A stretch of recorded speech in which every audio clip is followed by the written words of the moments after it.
dragons, unicorns, and other creative creatures. I'm Dr. Kevin. I'm Rona Gofstein.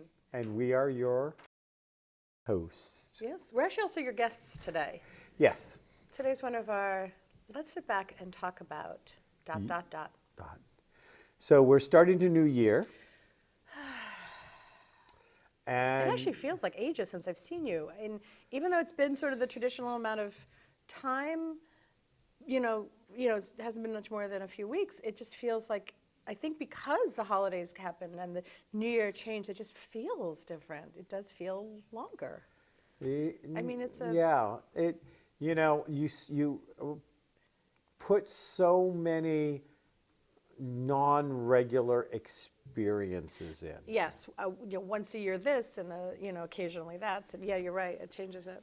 And so with doing the non-traditional experiences and starting with Thanksgiving all the way until post New Year's, it just you come out of it and you kind of go, okay, yeah, what just happened? And now what? All of my life, trying to get your life back into rhythm, and then we just had a holiday, Martin Luther King Day. Yes. So it's like, okay, which so is so good. I mean, yes, Dr. King aside, thank goodness for a 3-day weekend right after, because you jump back into normal and you're like, oh, I need a break from normal.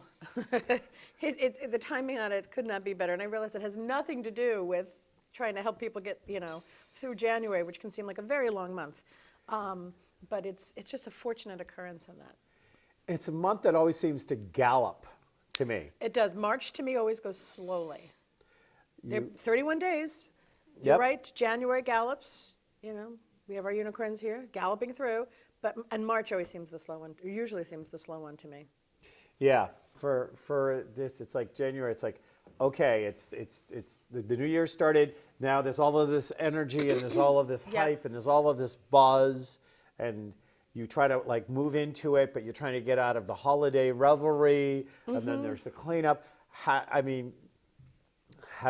Has your house recovered from, I don't know how much decorations you do for Hanukkah? Can we keep it, we actually don't. We, very minimal, but my house never fully recovers since, I have a son who runs a vintage clothing business out of the house. Nothing, I haven't seen my dining room table in probably about 18 months.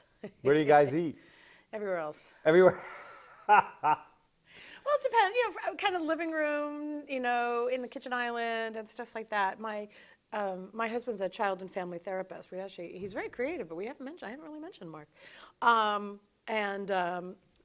But because of his work, he's almost never home for dinner during the week. His hours aren't traditional. He starts later in the day, he goes till later at night. So it's the three of us, unless somebody has something here and something has somebody there. So, throw in the fact that we're also homeschoolers and everything is we're not very sit down and do this, this way and stuff. And I would feel like, gee, we're not doing stuff together, but we do stuff together. It's just not necessarily a meal, so. Yeah. So yeah, we'll eat in front of the television, or I do let my kids eat in front of the computer. I'm sure someday they'll tell a therapist about this. Yeah, no, the dining room is pretty much Ethan's at this point for his vintage thrift. Well, there you go. And as we're talking about creativity for 2018, who says that which we quote unquote call the dining room has to be the dining room? This is true.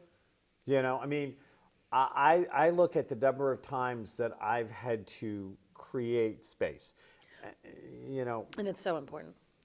And one of the things I got very good at when I was on the road, because I was on the road for 2.5 years full time. Which to this day amazes me. I can't imagine. I mean, I have a bit of a gypsy soul. I always think it's from my Hungarian roots. But I don't know if I could do that. But being on there, being on the road for 2.5 years, and basically if it didn't fit in my Nissan Sentra, which was the car I was driving at the time. Okay, so it's not a huge car, good size, but not... Yeah, it wasn't a station wagon. I was about to say, it wasn't a minivan, but it wasn't a Prius either, so, okay. No, but, not huge. For most of the time, there was two of us. Okay, so now two people's stuff, and we've just lost, the ability to put stuff shotgun. Yep. Yep. And I had to travel with a portable office, so I had a small portable printer Yep. and a laptop Wow. and one tote of office supplies. So backup Only one ink. tote of office. I love office supplies. I know, I do too. But doing that and then landing somewhere and saying, okay, well, I'm going to be here in New Orleans teaching for 6 weeks, and these are the people that are putting us up. And so this is the space they can give us. Maybe it's a guest room. I mean, I stayed in one place where it was literally just a slightly oversized walk-in closet. And that was like, this is the space.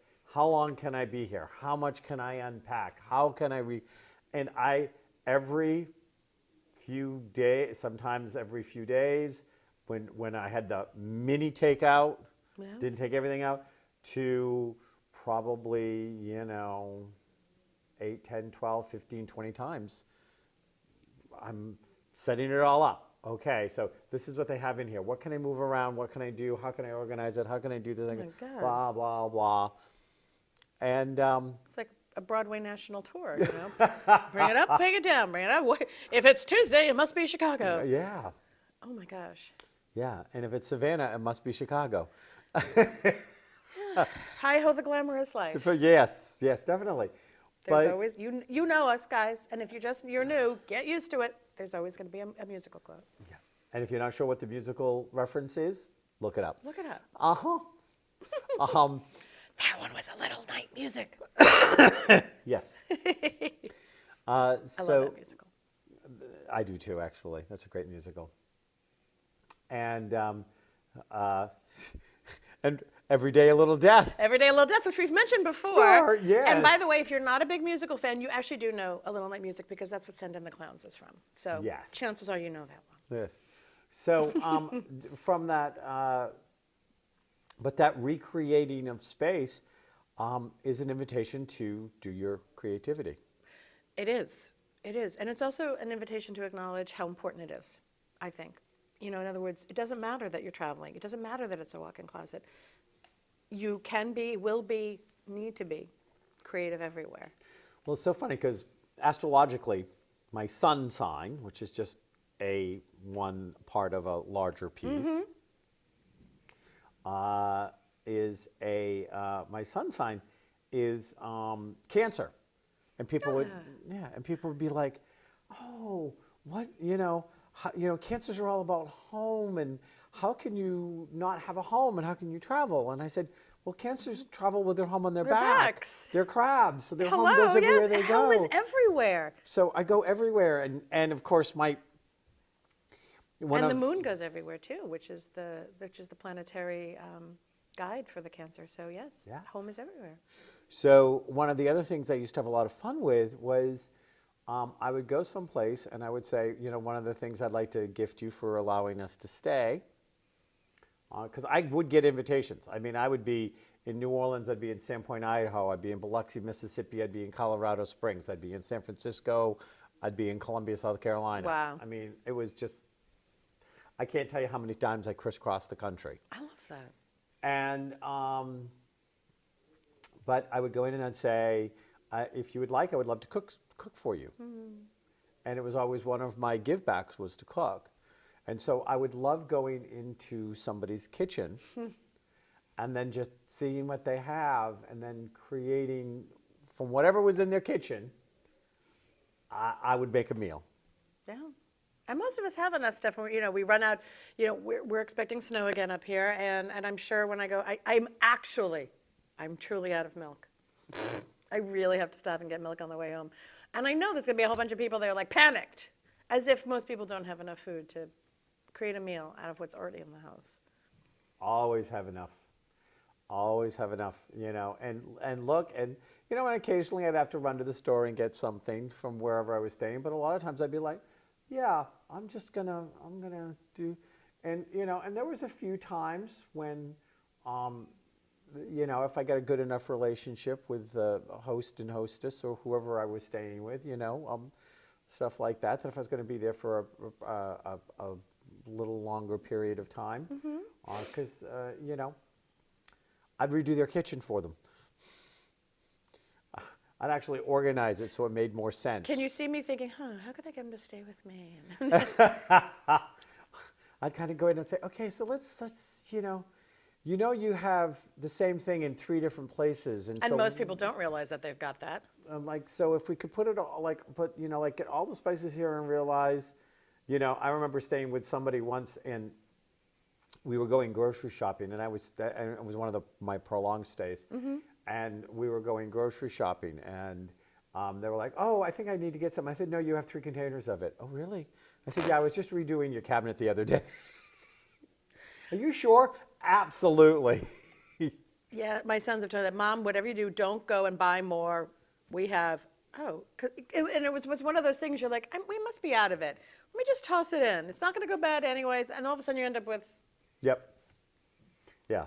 And especially if it's something that you really like. So if it's something that you think like, okay, I definitely don't want to run out of, now let me channel Julia Childs for a second. I definitely do. I definitely don't want to lose the butter or the cream. Oh no, can't run out of butter or cream. You gotta have the butter and the cream. I actually thought I was running out of what I currently have 2 things of margarine in there because one got so shoved to the back. And we just went through, with the holidays, no, we didn't do a lot of celebrating, but enough eating out and kind of going to places where we were bringing food home. And we finally kind of went through and went, okay, what's good, what's bad, and what's a science experiment? The science experiments we don't even pretend that we can wash out the plasticware or the Rubbermaid container that it's in. The whole thing goes. And so we clean things out, and sure enough, things were found at the back. Oh, look, we have 2. Okay, keep those in the front so I can know where those are and don't overstock them. I have to admit But butter is. Every 2 or 3 weeks, I pull everything out of the refrigerator. You're good. I sit on the floor cross-legged and I start taking stuff out. I should probably do it a little more often, but yeah, and yeah, because things just get just pushed to the back and then pushed to the back, and there's probably a science fiction story that can be made of what's in the back of the Lion and the Witch in the back of the refrigerator. The Frigidaire? Yes, that was the first. Lion, the Witch, and the Frigidaire? That was the first draft. Yes. Well, one of the things is, and I have to admit that anybody who has spent any considerably amount of time with me, especially if it was any kind of living situation, will tell you that up there on the top 10 pet peeves is throwing food away. I hate throwing food away. Yeah, I'm not quite as bad as some. I recognize the need for it, but yeah, I always have this image of I'm just putting money in the garbage. I do. I feel that way. And it's just like, no. I can always, let me get creative here for a second. I can always, now if something's really bad, I get rid of it. But every 2 or 3 weeks, as I kind of go through, whenever I do my massive shopping, I try to take everything out and kind of rotate it and put it in and go like, okay, so here it is. It's the produce that's accidentally got, like you use the bulk of it, and then there's enough left to save, and then that ends up in the back, and that ends up like liquidy. Squishy, yep. Squishy, yes. Squishy. Most squish for food is not supposed to be squishy. So what are your creative goals for 2018, and how should our audience set creative goals? It was interesting. I was thinking about that. I'm like, I know there are people, for it's sort of like, in writing, there are people known as pantsers and plotters. Pantsers are people who don't really outline. They kind of go by the seat of their pants is where the expression comes from. And the plotters, the one who outline, okay, in chapter 1 this will happen, and we're going to hit this point in this chapter, and so on and so forth. And there are some people who feel that doing that much outlining for them takes away the creative process. And by the time they go to write, they feel like they should be done because they just know everything. There's no discovery. And I think there was a time when I felt that way kind of about creative goals. I'm like, I just want something kind of amorphous and things like that. And then I came, and then I really started to not think of writing as a hobby or as, woohoo, I finally did it, but, having to really stop and look at it as what I do and who I am and what do I want to release in a year and things like that. And then, yes, definitely start sitting down with a calendar, in my case, a bullet journal, which allows me to be very creative in how I plan and how my weeks change. So if there's a week that's really busy, there's not a lot of detailed work on my days, but if there's a week where there's not a lot on the schedule, then my days can be much more. And then the big, okay, by the end of the year here, which means by the end of the quarter here, and by the end of this quarter here. So my creative goals for this year are, well, last year I released 3 books. I released the entire Mermaid series, the Melisine's Daughters series. This year I have another trilogy planned. Okay. So, and this one's retold. The heroes they're 3 brothers. Their last name is all Anderson, and the stories are all Hans Christian Andersen fairy tales. Those stories are contemporary. They're not set in any magical realm. They're actually set in New Hampshire. They're Okay. actually set in the sort of Some White people Mountain. would say that was a magical realm. If you know, it's set in the White Mountain area in a fictitious town, which is sort of an amalgam of places like Glen and North Conway and things like that. And the first one retells the Steadfast Tin Soldier, and the second one will be the Snow Queen, and the third will be the Nightingale. Have we ever had hard copies of your books in here? We have had hard copies of the first of the mermaid books, I believe. I now have all 3 of them. Yeah, you need to bring those in. I will bring those in. They're beautiful. I actually, a while ago, we talked about the Sci-Fi Fantasy Conference. It's a cosplay conference, and there were some women there cosplaying as mermaids in the pool. And I have pictures now of them. When I bring the books in, I'll bring the pictures of the 3 of them reading Waves of Pleasure together. Oh. They're really kind of cute. Yeah, you need to bring in, because we often have authors on our We show. do. We have all sorts of creatives, but we seem to have more authors than other kinds. We know a lot of, I mean, that's what's kind of happened. It's just sort of, well, who do we know and who knows us? Yep. And so there have been a lot of writers that way, yes. But, as you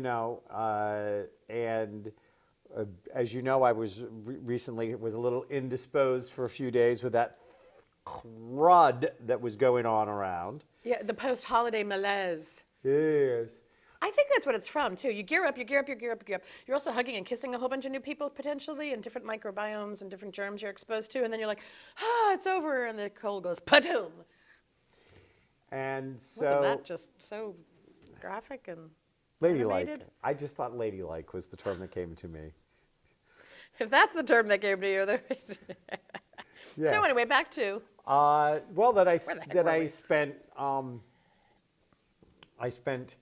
the better part of 3 days Yes, that's right, reading. reading. So I actually got 4 books completely read and started a 5th. Yep. And I took all from authors we did on the show. Yes, that he had texts me, gifted do you have more books by the so? I'm like, I think you have them all. I was like, so because authors give us books, we get them in the pile beside our bed. Mm-hmm. Then life happens and we don't have the time to read. And if I'm not, you don't feel well and you don't really, it's either you're watching something or you're reading something because Yeah. you don't really have the energy, but you can't sleep all the time. Yeah, and you don't want to because then don't it all wanna- gets, yeah. Then your night becomes your day, and you get all this Exactly. stuff. So it's just read. So now I can actually say I'm loving the Dragon series by Ashlyn Chase. Ashlyn Chase, who Yep. we had on, and I love the Revealing Hannah series. Yep, Laura Fadolfi's series. By Laura Fadolfi. She did some very interesting. In fact, she had a group of just like secondary characters for one little plot point called the FBB, which is the fan book. We can't say the last word on public, but you can imagine about these who are all into the fan book. Oh, I love it. Of the. Yeah. That they That's great. just do and they're helping the god Apollo. I would not help him. Yeah. Yeah, the third one in that series, I think, comes out later this year, and I know Ashlyn has another one coming out. She's moving from dragons to phoenixes. Yeah, that whole, but it was very interesting That's to sit so there great and- that you, read thank the you, authors. former guests, for keeping Dr. Kevin well read. But we need to get all of your mermaid books on. I'll get my mermaid books out. And I also do, so I'm going to have a new series, and I also do some journals. I've started publishing journals. I actually have a mermaid lovers journal. It just has some beautiful quotes about mermaids and, just the different comments and I can't be drowned by my problems because, I can swim at any depth. And so all these wonderful quotes and things from mermaids. And so I created a journal with them, and you can read that. I have the Once Upon a Time journal because I do love the retold fairy tales. And then the next one I'm going to come out with is, will come out just before the Oscars.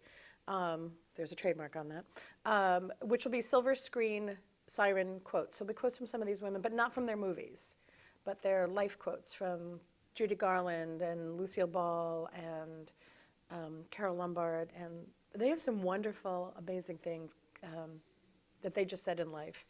Betty Davis, actually, some of Betty Davis's stuff can't be said in polite company, but Marilyn Monroe, Kate Hepburn. yes, Kate and Audrey Hepburn. Yes. The sisters. They No, both? not sisters. No. No, God, no. Not related at Please all. don't do No, that. no. And some of them surprised me. Some of the people, I looked up some of these. I was expecting Marlene Dietrich. I wasn't expecting the Judy Garland ones I found. I was expecting the Katharine Hepburn ones. But people don't expect the Marilyn Monroe ones. No, they don't. Hers are wonderful. And she's got some wonderful quotes out there. Yeah. So, because what I was thinking is if we do this, if you get if those mermaid books swim in and we do a show on them, then they could possibly, I don't know if they could swim into my honeymoon, because how when authors bring books, they end up swimming over. No, they won't be here because the timing on that might not work. I'm sorry. No, well, I'm trying to pack books for, because You want to pack books for that whole trip? You're not going to do it electronically? I might do it electronically. When you're, I mean, don't get me wrong, I do both, obviously, because I'm published that way, but it's just easier. But I know when I travel, I tend to take like one paperback, and then I make sure my Kindle's pretty full, because what I think I'm going to want to read when I leave isn't necessarily what I end up wanting to read when I'm away. Well, I know Jeff and I are both readers. Mm-hmm. And so I know that there's going to be some time where we just want to hang on the beach and just with a book. Enjoy and relax and read a book. And I know. Well, on the beach, I definitely. paper. I don't. The sun and e-readers to me is challenging. Doesn't always work. And I promised myself when I went to the Sci-Fi Fantasy Conference that I wouldn't get another book, and I did. Of course you did. I also promised myself I wouldn't get any jewelry, and I did. Oh yeah. So talk about that piece you have on. Okay. These are dragon eyes, aren't they great? They're called eyes down here. As opposed to, yes, my eyes are down here today. They're by this awesome sculptor and illustrator named David Lee Pancake, who unfortunately does not live close by, so maybe someday we'll find a way to electronically bring him on camera for all of you. But he does tons of huge dragons and gargoyles and like monster boxes. In the Harry Potter books, there's the Monster Book of Monsters. Yep. He has boxes that look like they would hold the Monster Book of Monsters. Okay. And not a lot of jewelry, but I'm sorry if I'm hitting my microphone and that just sounded weird to all of you. But I saw these and I'm like, oh yeah, these are coming home with me. There you go. Yeah, those really are quite stunning. Okay. Now the problem is you have something, so people are going to be looking down like this, and you're going to go, no, eyes up here. And they're going to go, no, I'm looking at your necklace. Necklace, which is why the necklace is actually called. The piece is called Eyes Down Here. It is great. I fell in love with them. His pieces range in size and price range, so I was so glad to be able to. I love being able to take art with me. Don't get me wrong, I love the things you put on the wall, and I love sculpture and stuff like that. But there's something wonderful about wearable art. Wearable art, whether that's fashion, jewelry, This was my wedding gift from Jeff, and I love it. I wear it all the time. Mm-hmm. And I've been trying, and this artist is in Concord, and I've been trying to get him to come on, and he was just crashed before the Christmas holiday series. season. So yeah, maybe the coming months will be a little quieter for him. I'm trying again to see, because he calls it knitting metal. Oh, nice. And I just like that. From somebody who knits, I just really like that phrase, knitting metal. Yeah, and it does. It looks like, and it has that smooth feel of knitting. It definitely falls the way like a cabling would, and. Yeah. But I love that. I love wearable art. So, what are your creative goals for 2018? We're going to come back to that question I'm going to ask you too. So the Anderson Brothers, which is known as the Passionate series. Well, it's known as the Anderson Brothers series, but it's Passionate Heat, Passionate Bonds, and I'm not sure yet on the title of the third book. I'm like playing with, ironically, with the title Passionate Words, because he's a songwriter and stuff, but that one's not quite hitting me yet. So that one's got some work to do. And then a few more of the journals, starting with whatchamacallit, the silver screen one. And then I'm actually helping Mark create a book. And while it's nonfiction, it's certainly a creative process. It's called The Parent's Playbook. Yeah, he's been working at this for a while, Well, he hasn't worked he? on it years ago, and I we remember did this. a first version. And Yes. now, with the ability to do print on demand and make things work better and show up nicer, and the things he's learned in the last 3 to 5 years, and the things that have changed, and the way he's seen things with parents and with kids, and to create practices. What we refer to as practices and plays, almost like a coach's playbook, which is something that has to be repeated and learned and built on until it's muscle memory, or in the case with parents, almost more of an emotional memory to act on it and to be able to break some of the cycles that didn't work. So I'm kind of excited to work with him on that, because that's a different kind of collaboration and a different way to share something with him. Well, if when he gets to the place where he's got it out and available and stuff like that, I know this show he could be on to talk about that creative process. It's fun. He is very creative. He used to do a lot more of that. And he's somebody, we both have space in the house, and I think that's something he would like to do more of, is doing more of he used to write song lyrics. He actually wrote a song for our wedding. Yeah, like I wrote Like one you for did, him. yeah. He actually wrote the lyrics, and then a good friend of mine wrote the music to go with it, and so I think he'd like to do more of that. I'd like him to. I think when you are creative and you haven't made time to be creative, you haven't set aside a time, whether it's an hour, a day, a week, even a month, where you just try to clear out your weekends, and every weekend is going to be devoted. You'll feel it after a while. You kind of get scraggly and You get ugly. squirrely. You get it's very interesting. I do that if I don't get it, if I'm not getting enough of my creativity out, or if I'm not getting enough of my psychic out.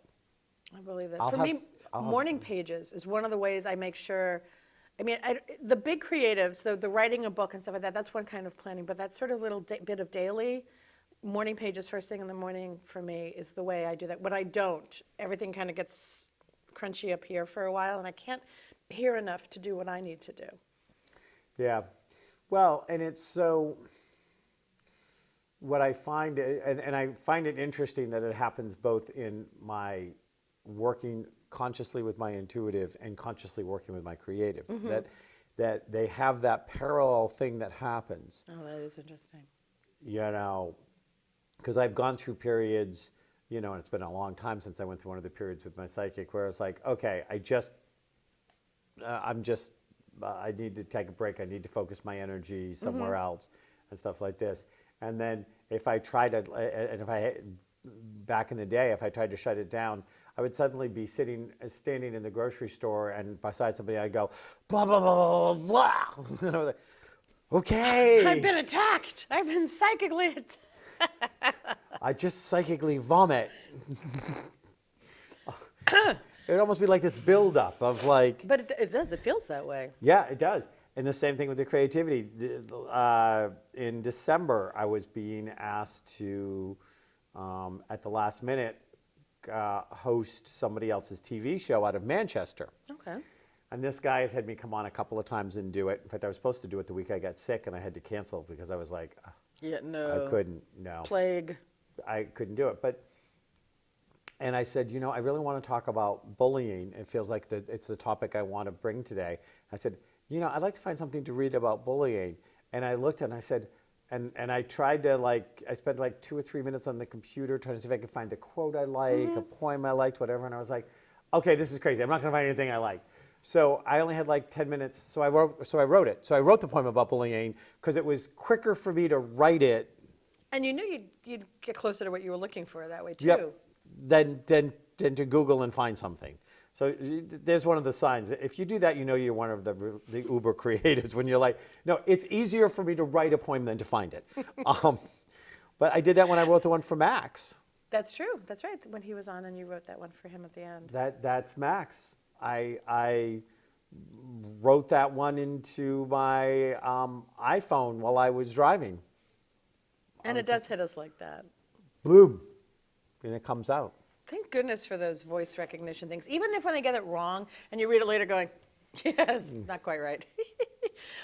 At least as long as you can remember what it is you did mean, it's such a relief because I certainly can't write and drive, although I have been known to grab paper at a stoplight on occasion. It's definitely better to do it that way. Well, what about you, your creative goals? Well, I can't go into any detail in this moment.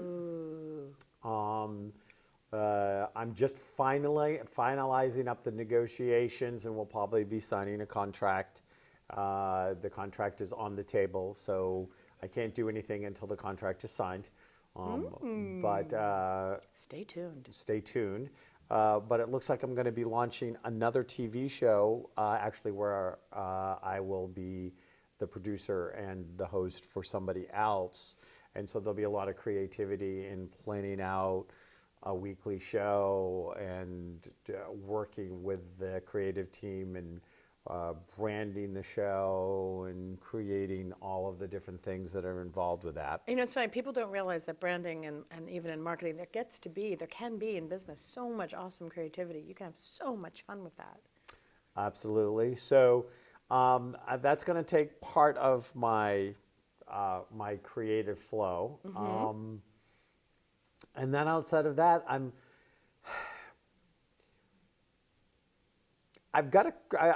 struggling with a crazy idea, and I don't know whether this is the year to do it or not. In 2017, I was going to try to get another book out, and I didn't. Okay. And I had even decided which one of the books. I have a book that I started that is actually a book about love and the transcendence of love. But it was more of an informational book. Okay. But I'm kind of my wanting to go play back in fantasy fiction or stories is kind of, it's all kind of gurgling. And, you know, we said on one of the other shows, and I'm going to mention it again, on my Web of Light show, which you can find here at this station, as well as on YouTube at My Dr. Kevin, MYDRKEVIN. We did the 2018 astrology numerology. Yeah, I got to add that to my schedule here, in other words, I have everything broken out. Yep. I have the months broken out. And I'm thinking I'm going to watch that and like jot down by my months what the astrology numerology has said kind of goes in line. Yeah. So that I kind of can reference that as I plan. More information with which to make better decisions. Yes. So, and that's how I always promote all that stuff, is it's just more information with which to make better decisions. Yeah. And so February is a month of figuring out the I. Who really am I in the world at this point? And what do I really want to be doing in the world? And what do I want out of the world? And how do I want to impact it? And February is really the month to do that. And of course, I'm going to spend 10 days of February in Curacao on my honeymoon. Yeah. And That would as be a a good creative, time. and even if you don't think you're creative, like I'm not really, you know what? Take this time. I love hearing this. I'm glad you're repeating it. Take some time. Look at your calendar for the coming months. I'm sure by the time people are watching this, either January is done or January is full. So start looking at February. Start looking at the time. Ask yourself what may feel like an uncomfortable question and can be a very creative question. Who am I? How am I? And who am I wanting to be in the world? And I'm going to point to your mug because it says, and what would I do? What would I attempt to do if I knew I couldn't fail? You know, give yourself that time to be creative, to dream a bit, to listen to the answers that kind of pop into your head, because they will. Yep. And some of them you're going to go, where the heck did that come from? But so you're going to take that time in February. Yeah, I'm going to take that time in February. I think January is just kind of like the recovery transition time.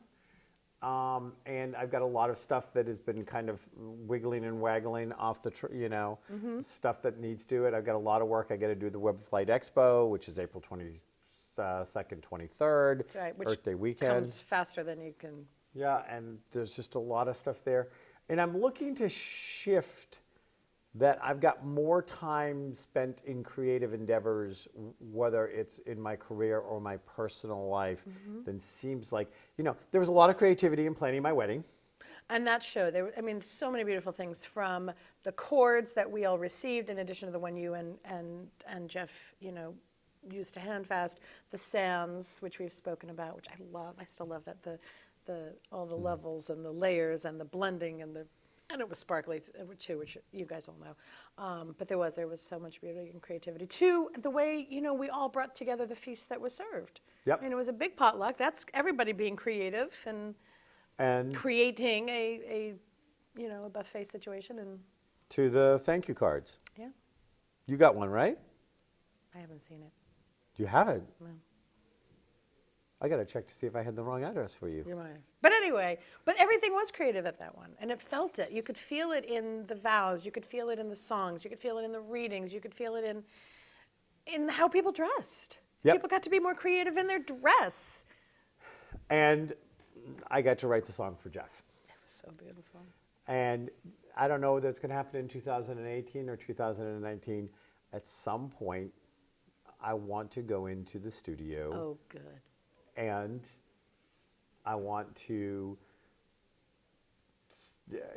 I actually want to sing a collection of my own songs. Good. I've got 8 or 9 songs I've written. Yeah. I've got 3 that I wrote when I was in England that I've never done anything with. They're still sitting on my iPhone. Oh my gosh. So I think I'm probably closer to 12 songs now. That's a good length too. I've never done anything with any of my music. And of course I don't read music. And I don't But know that's how to notate. clearly not a, Yeah. that's like, a writer doesn't necessarily have to know how to type. Yeah. So Yes, it helps. Yes, it makes some things easier. Yes, people will believe you more if that's what but it's not Yep. a prerequisite. I have done recently some things. I had situations where I had both adults and young adults ask me about writing, and I could see something. And I asked both groups, how many of you think you need to be good spellers and good at grammar and punctuation and creating paragraphs to be a writer? And still with the kids, even more hands go raised, but even with adults, the hands go up. I'm like, no, that's what you need to be an editor for. For getting down your ideas, for don't let those nuts and bolts. If you have music in your head and you don't necessarily read music, it shouldn't be stopping you from creating music that the world and you want to hear. And and the thing is, because I wrote the closing song for my movie, Mama Knows Best, right?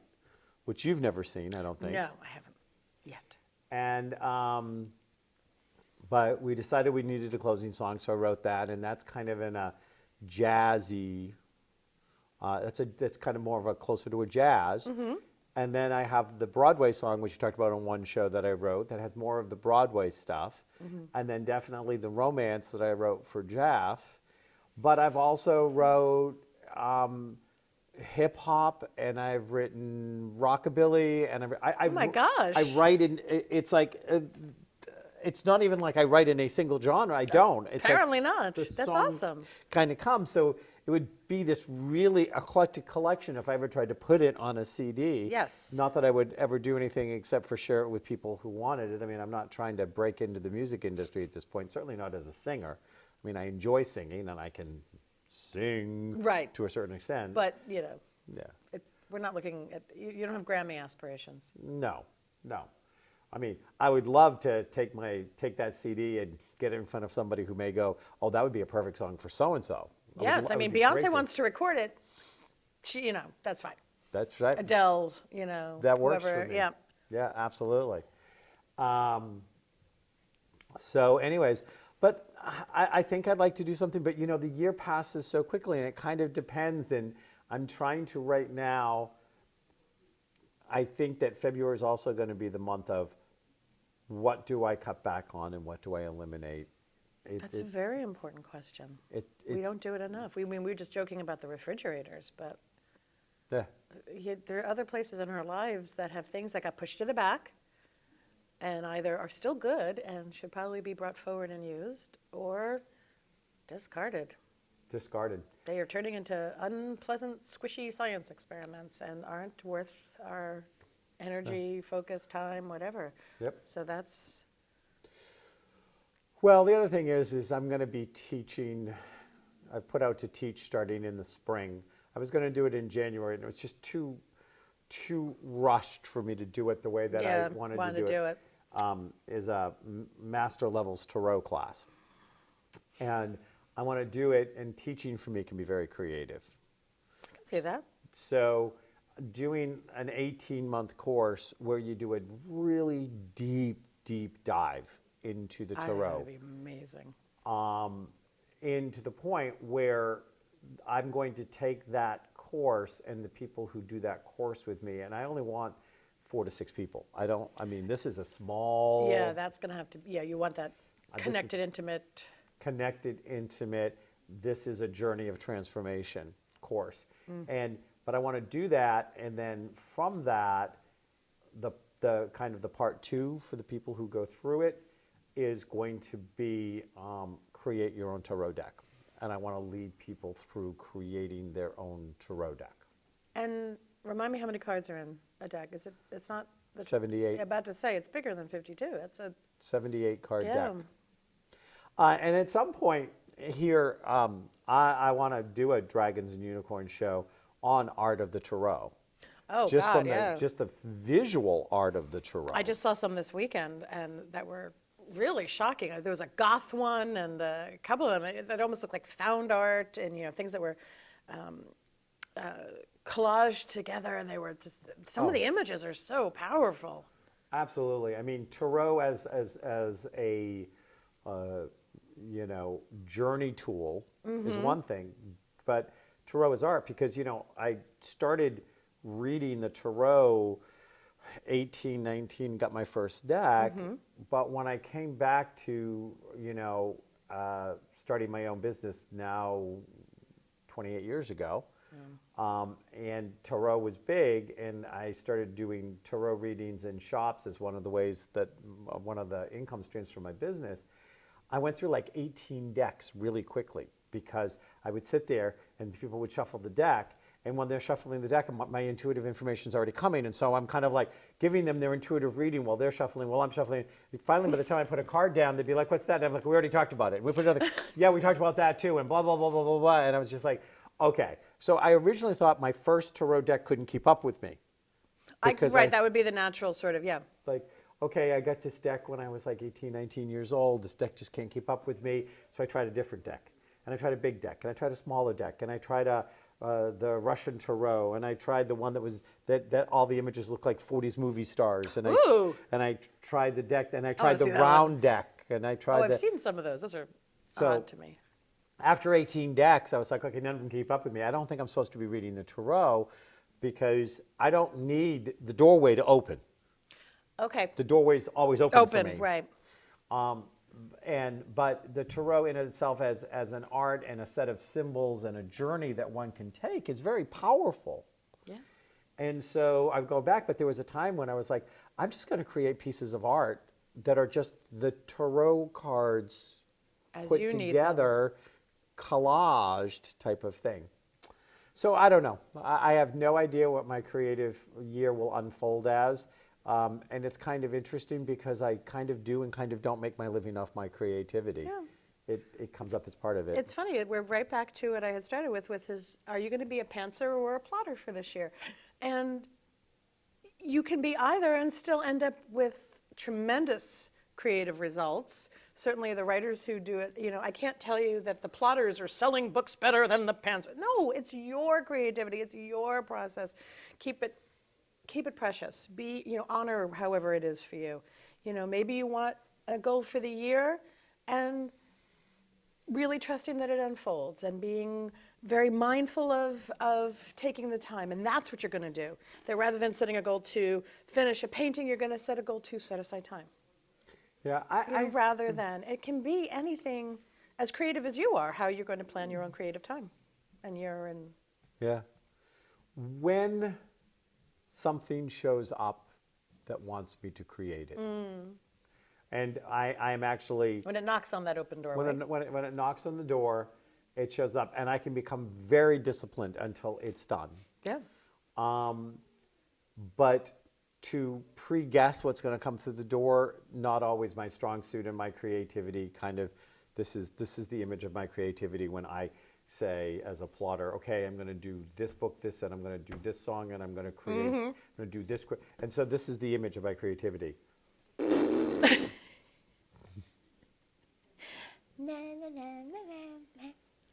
So we wrap up another dragons Unicorns and other creative creatures. with a Bronx cheer. The Bronx cheer. Take some time. Make some time. If you don't have the recipe for making time, then it's not all that hard to find. It's probably in the back of your refrigerator. Dump what no longer serves you. Dump where you're spending time that's for everybody else with no value to yourself, or just habits and patterns that long ago went to the back of your refrigerator and you didn't realize got rotten. They went there to die. Leave They went there to die. Let them. Namaste. them.